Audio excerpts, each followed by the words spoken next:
The Aces went from being one of the most loved teams in the WNBA to being riddled with so much drama this season. But it actually all started last season when they beat the Liberty in the finals, and Kelsey Plum said this: "As much as they're a team, they're not a team. They're really good individual players, but they don't care about each other, and you can tell in these moments." They leaked this about Aja Wilson, and now fans are asking the unthinkable.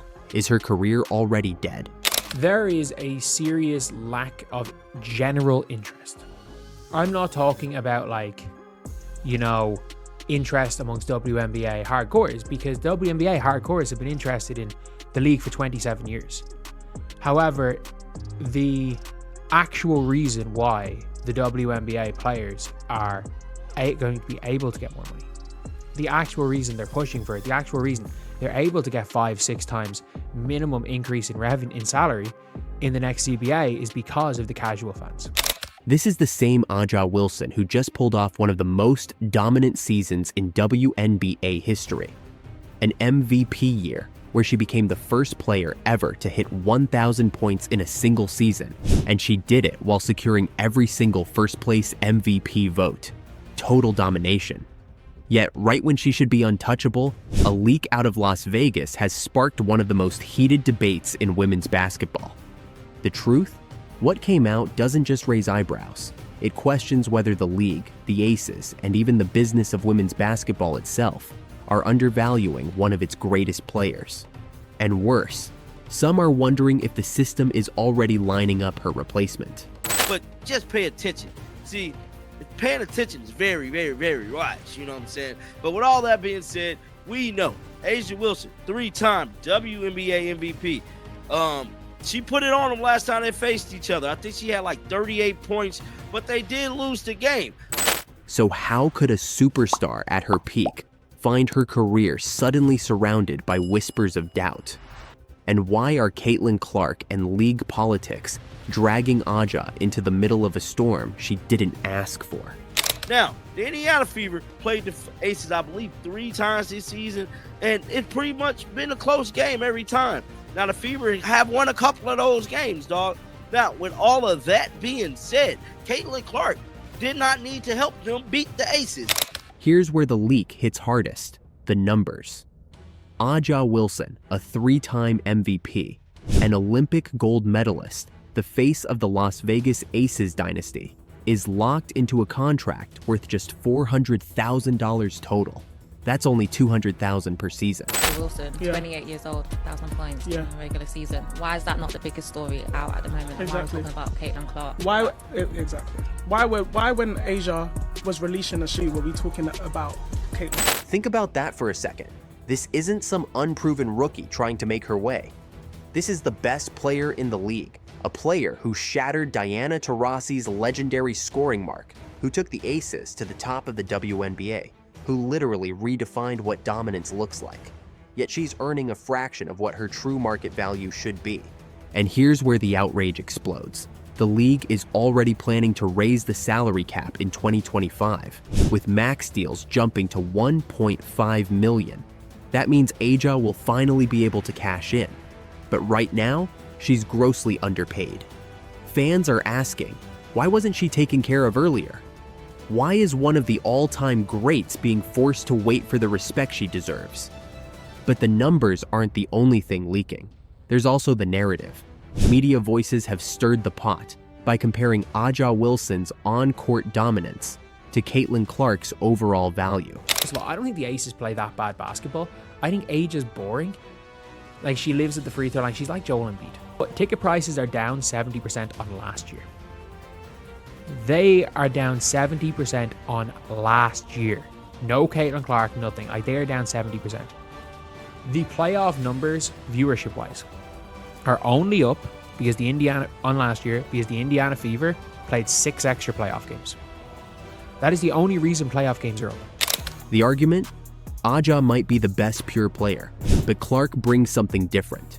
Ticket sales, TV ratings, sold-out arenas, and a cultural movement. That's when the whispers about favoritism start.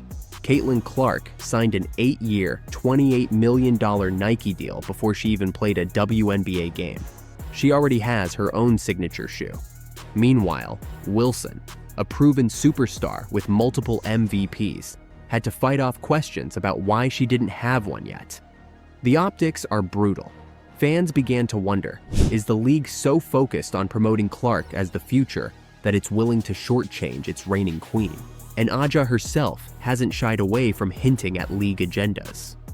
She's spoken about favoritism in how players are marketed and treated.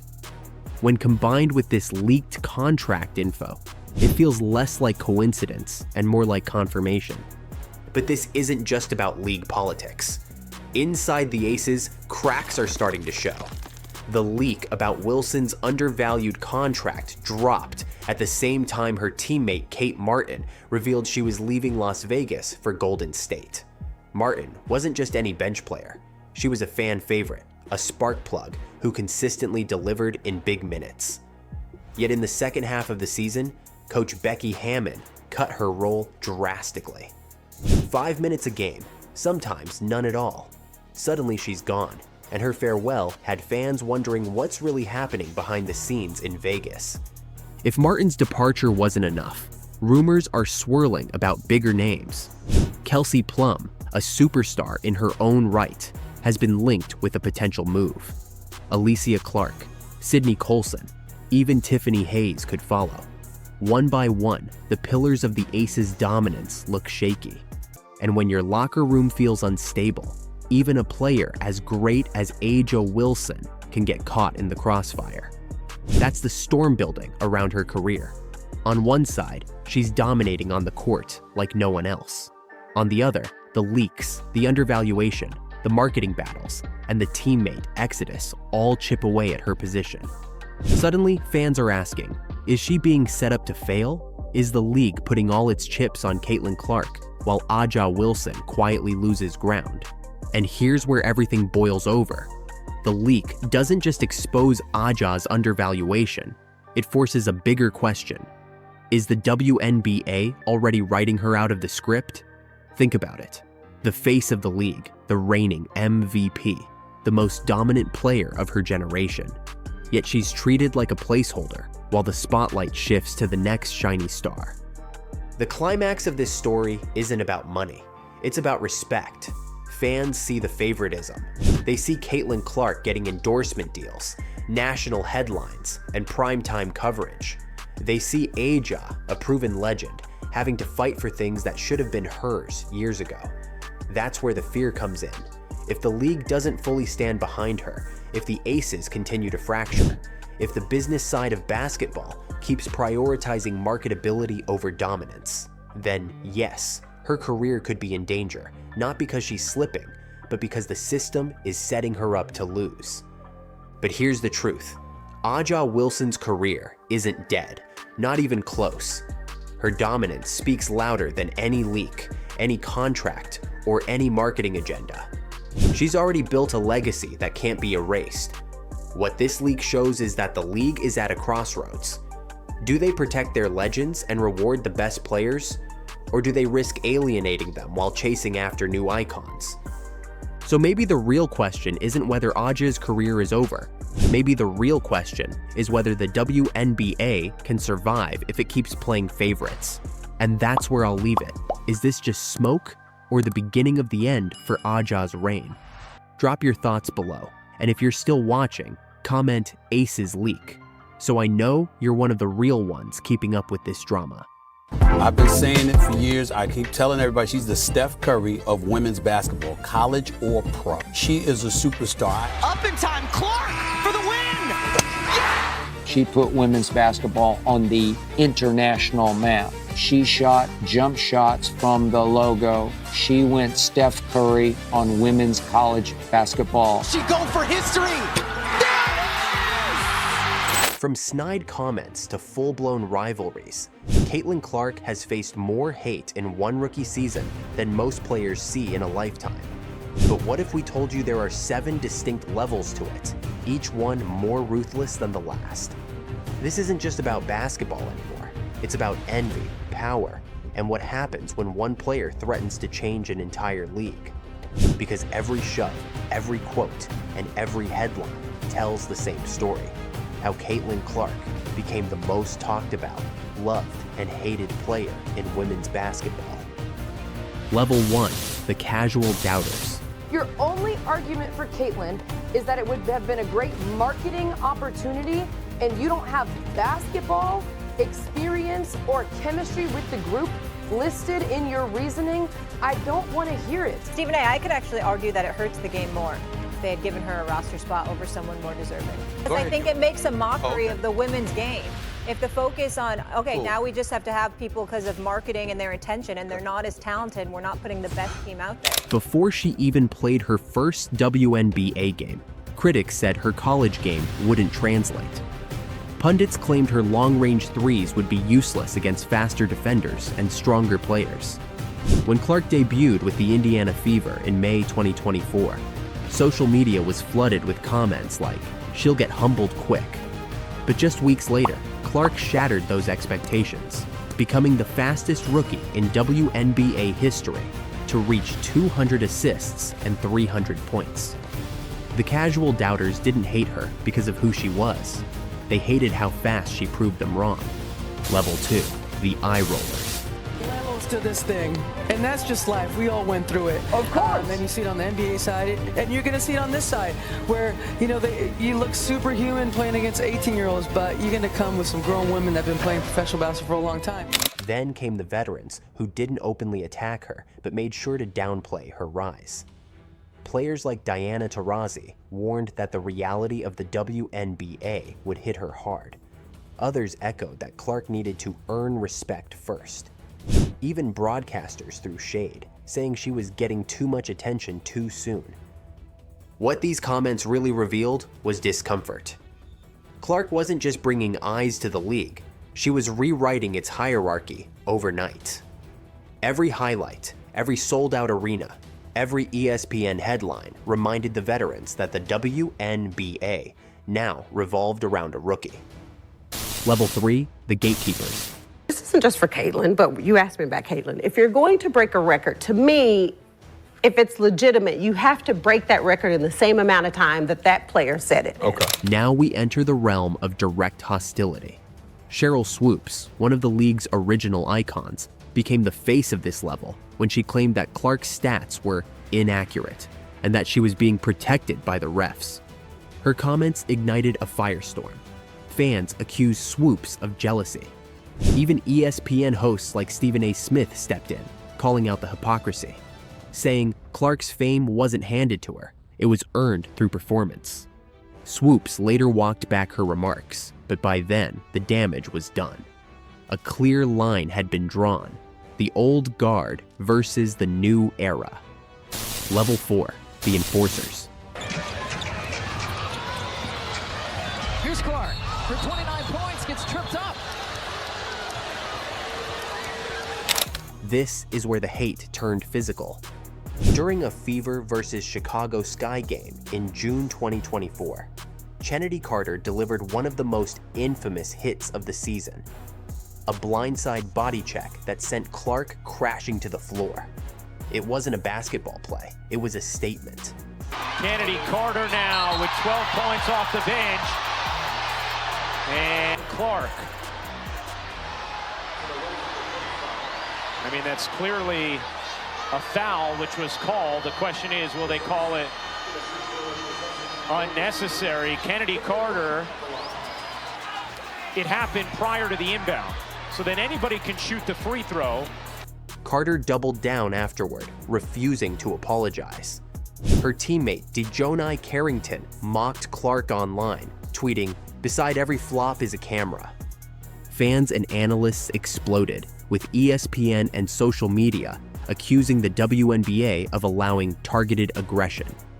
The Fever's coach Stephanie White called it unacceptable, while other players quietly admitted that Clark was being treated differently. This level was pure intimidation, trying to humble her through pain. Level 5, the rival queens. People are talking about women's basketball that you never would think that we'd be talking about women's basketball. People are pulling up to games. We got celebrities coming to games, sold out arenas, like just because of one single game. And just looking at that, like, I'll take that role. I'll take the bad guy role, and I'll continue to take that on and be that for my teammates. And if I want to be that, and I know I'll go down in history, I'll look back in 20 years and be like, Yeah, the reason why we watching women's basketball is not just because of one person. It's because of me too, and I want y'all to realize that. Enter Angel Reese, Clark's most famous rival. Their rivalry began in college when Reese taunted Clark in the 2023 NCAA championship, a gesture that instantly went viral. Fast forward to the WNBA and every Fever versus. Sky Game became must-watch TV. Reese and Clark embodied opposite energies. Clark, the quiet assassin. Reese, the vocal powerhouse. Reese's post-game interviews added fuel with lines like, "I'm living rent-free." I just hope y'all know the WNBA don't pay my bills at all. I don't even think that pays one of my bills. Literally. I'm trying to think of like my rent for where I stay at. Let me do the math real quick. It might cover that. Yeah, it covers that. It definitely covers that. What is my, I don't even know my salary. 74? Okay. Times. Here, I'll do it. Yeah. I don't even know my salary. Does it? Let me see. You don't even. Yo! I'm living beyond my means. It's like. Yet behind the theatrics was real competition. Reese fought to prove that her dominance wasn't overshadowed by Clark's fame. Their rivalry pulled record-breaking TV ratings, proving that even hate can drive the league's growth.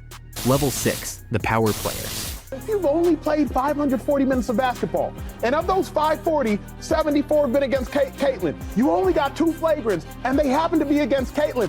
I don't think it's coincidence. Now the hate shifts from individuals to institutions. Throughout Clark's rookie season, referees faced scrutiny for inconsistent officiating. Data showed that Clark absorbed more flagrant fouls than any other rookie, but rarely received calls in her favor.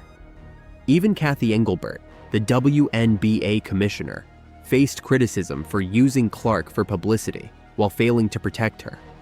When Clark was left off the Team USA roster for the 2024 Olympics, it sparked national outrage. Some of us felt like maybe she hadn't proved it in the WNBA, but at this point, she certainly has. So she proved everybody wrong. What about the guards? Let's talk about the guards that did make it.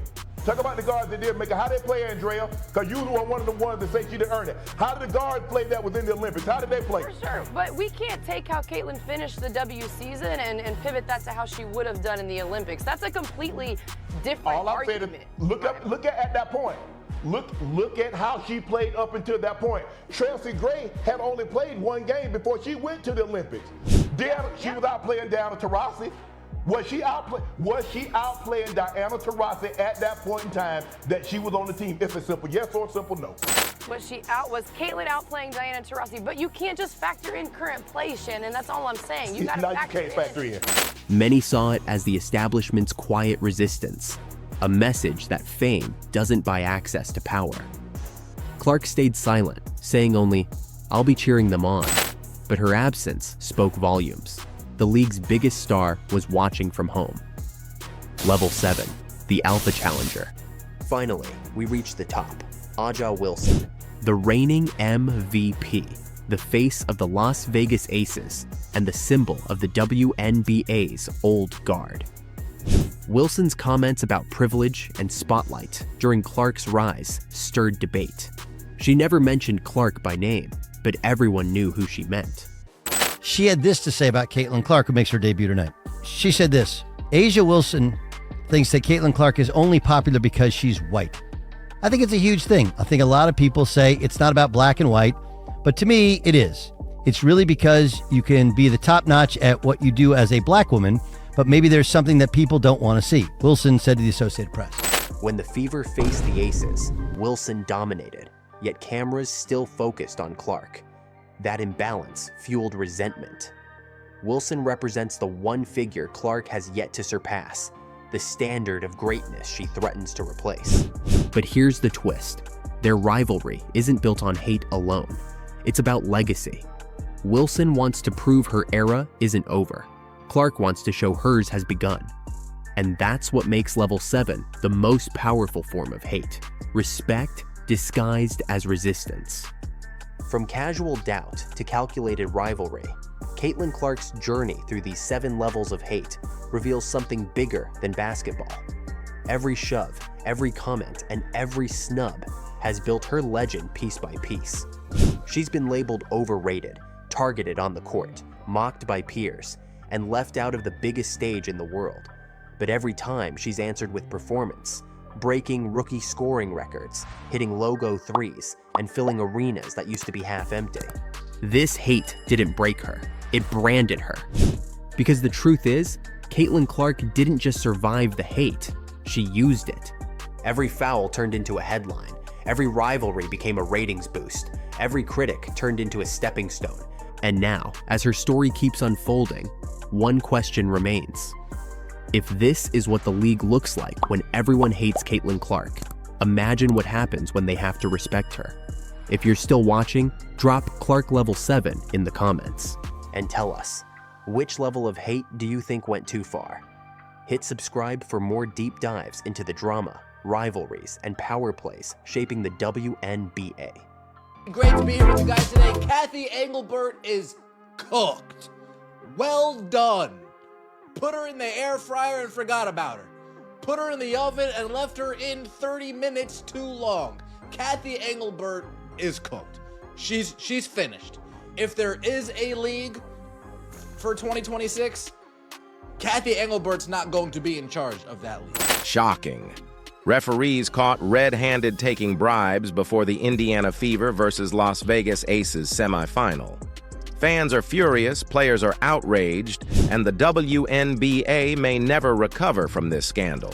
Let's talk about what may be a real pivot point in the history of the WNBA, and I think what has transpired over the last 3 or 4 days may have gone a long way towards possibly helping Caitlin Clark in this league. Because the fact is, the WNBA, Kathy Engelbert, Adam Silver, the NBA, they weren't going to listen to Indiana Fever fans. They weren't going to listen to Caitlin Clark fans. How did this even happen? And why does it feel like the game was rigged before the ball was even tipped? Let's break it down. From the moment this referee crew was announced, fans knew something was wrong. Isaac Barnett, Randy Richardson, and Jana were the exact same officials who botched the infamous Lynx versus Mercury game. You know those really bad referees? You know those really bad referees from the Minnesota Lynx game against Phoenix Mercury? Not only have they been rewarded by getting another semifinal game, all three of them, not one, not two, but three, the same exact crew are refereeing the Indiana Fever tonight. Less than 48 hours later, because this is an afternoon game. That disaster left Nafessa Collier limping off the court, Cheryl Reeves suspended, and an entire fan base screaming corruption.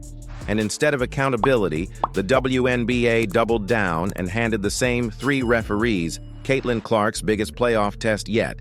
That's not just reckless, it's malpractice. Fans didn't hold back.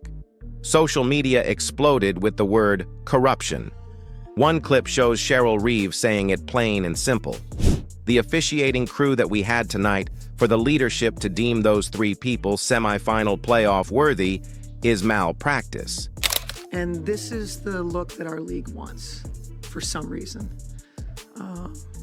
We were trying to play through it. We tried not to make excuses. One of the best players in the league shot 0 free throws. 0. And she had 5 fouls. 0 free throws.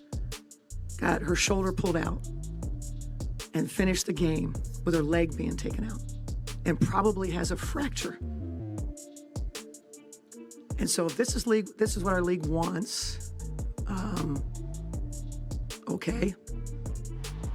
But I want to call for a change of leadership at the league level when it comes to officiating. It's bad for the game.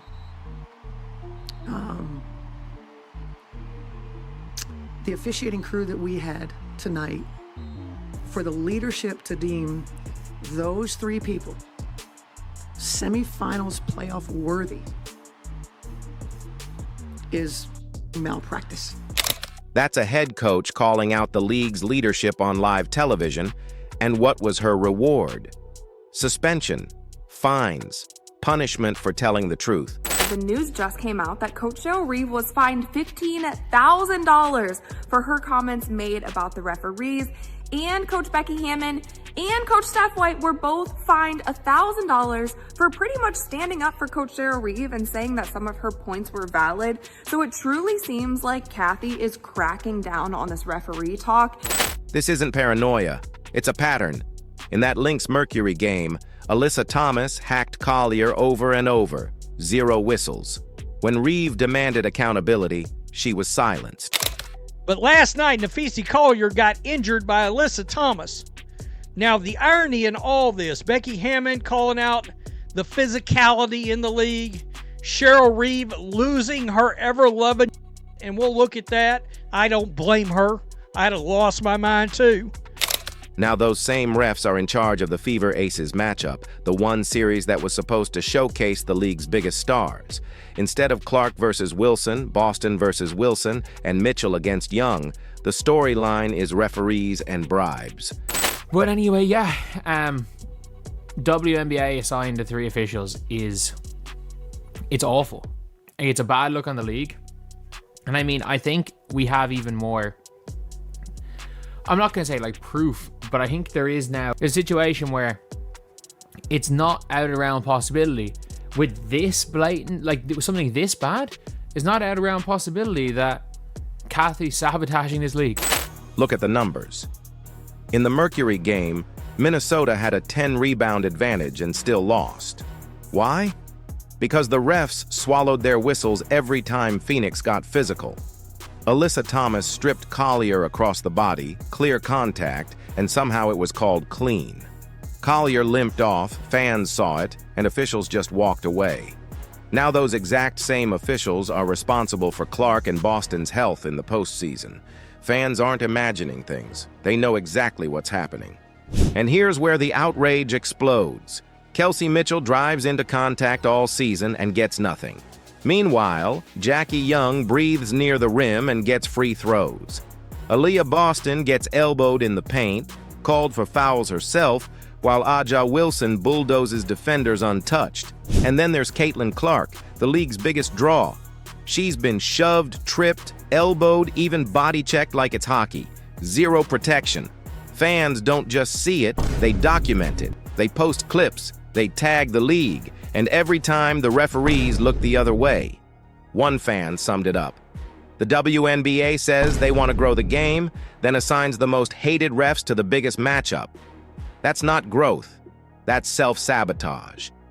You cannot say anything about the referees, which I actually think is ironic.